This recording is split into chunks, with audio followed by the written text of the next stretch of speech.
Here's Tim Cato, our athletic Mavs insider, been joining us all season long and through this magical playoff run. And a good afternoon to you, Tim. How the heck are you? I'm doing well. I'm glad I made it out of Dallas last night. Ooh. There's some delays involved, but I do not think I would have been any luckier today.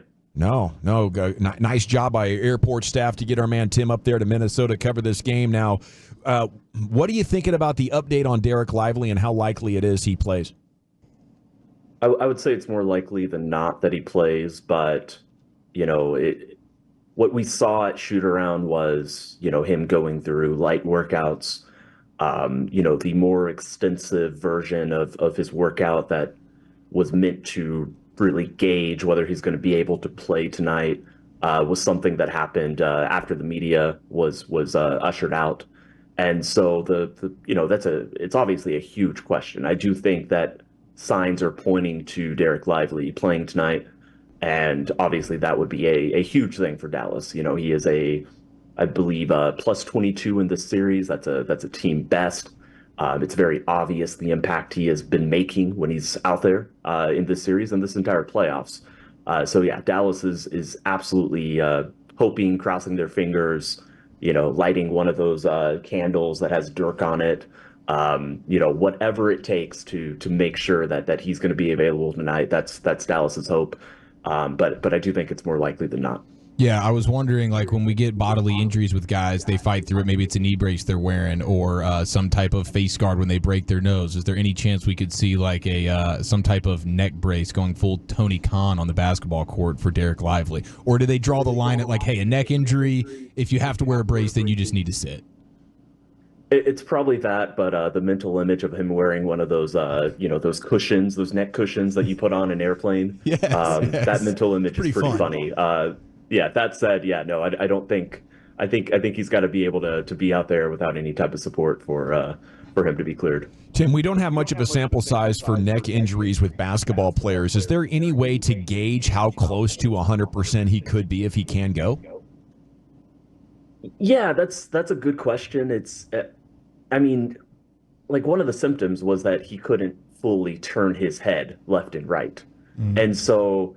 I think a lot of this comes down to what type of discomfort he has making really explosive plays, like grabbing a basketball 12 feet in the air and then, very violently throwing it through the rim, and the ramifications, the shock, or, just the natural shock of playing sports, that type of effect it would have on his body. I think that's really where the questions are at this point. But yeah, we'll see. A lot of it will depend on these workouts, that we were not privy to what it looks like, on the court for him, before the game. And yeah, we'll just see which way it goes. Hey, Tim, how did it look with when the Mavs did their, they're thinking that the Timberwolves are going to play them a certain way. And then all of a sudden now you get them where they're switching guys up. Did that catch them off guard, or was that something that they knew that there was a possibility that was going to happen in Game 4? Yeah, I think the job of a coaching staff, the job of a front office, like anybody who works in basketball, it is unreal how much time is spent put into hypotheticals for a coaching staff. It's prepping for how a team might potentially play and prepping what you're going to do in that, in response to that, for front offices, they go through every roster, all 29 franchises, they come up with hypotheticals of who they might trade for, so the coaching staff has definitely been doing that legwork. What I'll say about Game 4 is that, I think the one reason Dallas struggled so much offensively is totally due to the credit, that we should be giving to the Timberwolves. It took them 4 games, but their defensive approach, kind of shored stuff up. One reason you can say Jason Kidd has probably been out coaching Chris Finch in this series is because what Minnesota pretty much went to is what had been working best for Oklahoma City, for example, and even the Clippers. They played this drop coverage. They kept Gobert near the rim. but they didn't say Gobert's just gonna, play 2-1-2 pick and roll. They started playing a little bit closer with their help defenders. They gave up the most corner threes. Remember after game one, there was, absolutely no corner threes that Dallas was able to get. There's a lot more corner threes that Dallas got to in game four. But yeah, it's definitely, there's definitely some credit to the Minnesota Timberwolves for what they did. But you also look at Luka and you look at Kyrie, and we know that they can solve any and every defense. And so they're going to have to solve this one. And it's going to be a little bit tougher on them than it was the first 3 games of the series. But when you're up 3-0, when you have that cushion,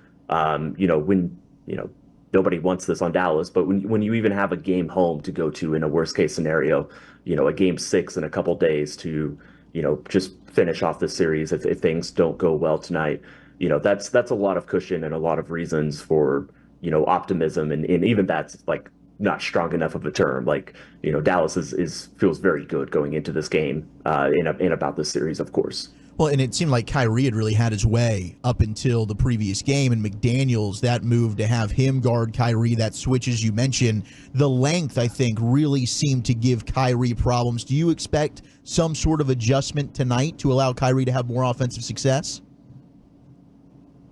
Yeah, I liked one thing he said. He said after game 4 that, yeah, it absolutely bothered him, or it impacted him. It was something that he had to adjust to. And, but I liked how he said that, he doesn't need to always make it a one-on-one game between him and Jaden McDaniels. A lot of the ways that he's going to succeed, with a very, very good, all defense level, player guarding him is that he's going to find ways to, score when Jaden's not on him, find ways to shrug him off, find ways to get transition opportunities, on and on and on. So I think that's a big emphasis for him. And ultimately, at some point, maybe he's struggling to, always get into the paint when he's trying to drive on Jaden McDaniels, but he will find ways to, maximize opportunities and be the Kyrie that we've seen all playoffs. Tim Cato from The Athletic here with you, talking Game 5 Mavs and T-Wolves, which is coming up tonight at 7:30. How big of an impact is it when you take Lively off the court for the Mavs defense? Can he rim protect and watch the guy in the dunker spot at the same time so the guys legit can stay home on the perimeter? Is he that much of a difference maker? I think so. Yeah. I think that's what we've seen all postseason is that he is the best Dallas rim protector. I think one good way to kind of show this is that Daniel Gafford has more blocked shots. He has more spectacular block shots. But I think when Lively's out there, there's just fewer shots at the rim that opponents take.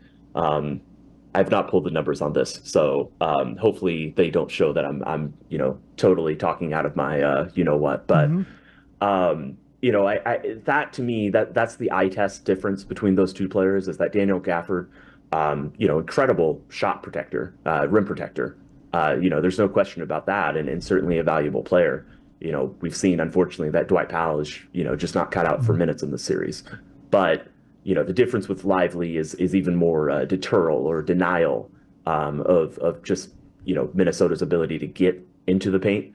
You see that when he switches out, but Dallas, even though that's a great luxury to have, that, that Lively is also pretty good, whenever he has to take Anthony Edwards out on the perimeter.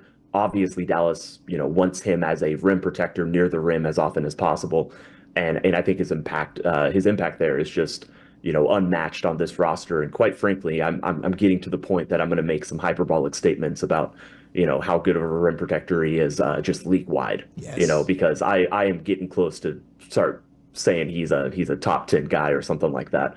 Circle back to me after the season once I'm not in the heat of the moment, and we'll see if I stand by that. But he is incredible. Man, he is. I'm with you on Lively 100%. I do want to ask your opinion on Maxi. He's trying to ease himself back into the lineup. It seemed like he had a little bit of didn't want to pull the trigger on some of his shots. Do you think the usage ends up getting a little bit stronger tonight? He's a little bit more comfortable. Yeah, I think that's the hope. This has been this has always been a thing with Maxi is just making sure that, okay, yeah, you technically space the floor. You're going to take those shots. This has been the Maxi story for years now. But I think he understands, I think he sees that, some of the, like Dallas has loved running those plays where there's two screeners up top but if he's popping out to the 3-point line on those plays and he's not going to shoot it, it kind of invalidates a lot of what makes that look so successful. If he's popping out not to shoot, that means he's not rolling to the rim. So if you do have someone rolling to the rim, it's going to be it's not going to be a center. It's not going to be someone that's proficient at that. And so, yeah, he's got to take those shots. I still think he looked pretty good in his minutes. And I think the role that's best for him, especially in this series, is playing the 4 next to a center. And so if Lively's out there tonight, if he can play tonight, I expect the defense to have a little bit of a boost, because what Maxi can do especially in situations where maybe Lively does switch out there and is guarding Anthony Edwards, just having one more guy at the rim, one more big body, someone who's not as fearsome of a rim protector as him or Gafford, but certainly is capable. That's a great luxury for this Dallas defense to have. And then offensively, like you guys said, he's just got to take those shots. Tim, what got into Cat the other day for them? He was bound to make shots, man. He's a good player. Yeah. Certainly Minnesota has some thinking to do, but as someone who enjoys Karl Anthony Towns' game, and certainly think that I think off the court, he gets a little bit too much crap for how good of a player he is. I'm almost glad that the series didn't end, with him playing like this. What I'll say is that he was the player going into the series that I was most concerned about, in the context of Dallas's defense. And he went off. He hit a bunch of shots. I believe he was 9 of 13. Yeah. That's a scary stat line. Yeah. Minnesota scored less efficiently in game 4 than they did games 2 and 3. So all of these ideas, all of these fears that I had that, if Karl Anthony Towns just makes all of his shots, and certainly there's a scenario where he hits like 8 threes, and that's a different level than what happened in game 4. But a good Karl Anthony Towns game did not break the Dallas defense whatsoever. It hurt, but it did not break them. And I expect that to be more or less the same. I thought Dallas, played pretty well defensively, even with that happening. It's just they've got to get that offense humming. And when Luka and Kyrie have the keys, I trust that they will. Probably shouldn't feel too pessimistic about them being on the road tonight, right? This team just gets dubs, huge dubs on the road. We're going to be good here, don't you think, Tim? Yeah, I think so. They haven't lost a game 5, So there's I believe they've lost every game 4, but they've won every game 5. We're talking 3 and 2 games now. But yeah, no, I've seen this team win on the road. They've been winning on the road all postseason. I said I've seen, as if we have not all been watching them do that. Well, you have been there in person. Yeah, they can win on the road. This is a good team. This is a veteran team. This is a more experienced team. This is a team that's good in the clutch. I saw some Minnesota fans pointing at the clutch stuff and being like, it could have gone either way.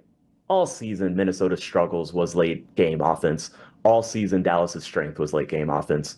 You get to the late game again, they lost game 4. You get to a late game, though, in game 5, I expect Dallas to come out on top. If you're in the prediction business, how much does Lively's presence matter? He's their 3rd most important player. Got it. So enormously. I think that, whatever the odds are on Dallas winning, whatever the percentage that they're going to win, it jumps like 20, 25% with Lively out there to me. Love it. Rookie. That's amazing stuff, Tim. Bring home a dub, and we'll catch up with you real soon to talk finals.